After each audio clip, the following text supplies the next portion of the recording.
এই মুহূর্তের সবথেকে বড় খবর, সুপ্রিম কোর্টে বিরাট ধাক্কা খেল রাজ্য সরকার এবং মমতা বন্দ্যোপাধ্যায়। বড় নির্দেশ দিয়ে দিলেন প্রধান বিচারপতি।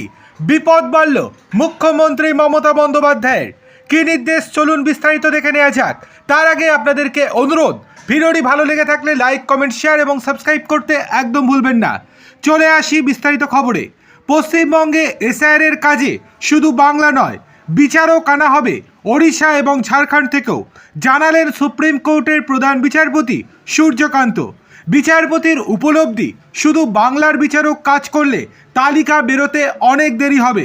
এতে চাপ বাড়ল মুখ্যমন্ত্রী মমতা বন্দ্যোপাধ্যায়ের। মমতার করা মামলার পক্ষে কল্যাণ ব্যানার্জি বলেন, অন্য রাজ্যের বিচারক এলে ভাষা সমস্যা হবে। তখনই প্রধান বিচারপতি বলেন, বাংলা, বিহার, উড়িষ্যা আগে একই ছিল, তাই কোনো সমস্যা হওয়ার কথাই নয়।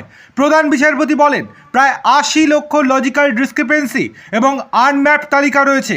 এর মধ্যে জেলা বিচারক এবং অতিরিক্ত জেলা বিচারক পদমর্যাদার 250 জন বিচার বিভাগীয় অফিসারকে প্রায় 50 লক্ষ নথি যাচাইয়ের দায়িত্ব দেওয়া হয়েছে।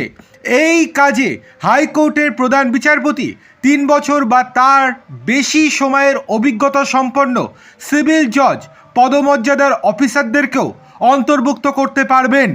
অন্যদিকে বাংলায় এসআইআর প্রক্রিয়া নিয়ে সুপ্রিম কোর্টের বিচারপতি ওড়িশা এবং ঝাড়খণ্ড হাইকোর্টের প্রধান বিচারপতিদের একটি বিশেষ অনুরোধ জানিয়েছেন।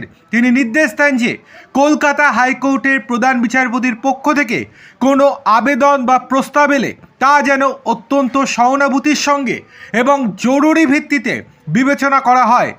এসআইআরে প্রতিবেশী রাজ্যগুলির এই সমন্বয় কাজে গতি আনবে বলে মত প্রকাশ করছে সুপ্রিম কোর্ট। আপনাদের কি মনে হয়?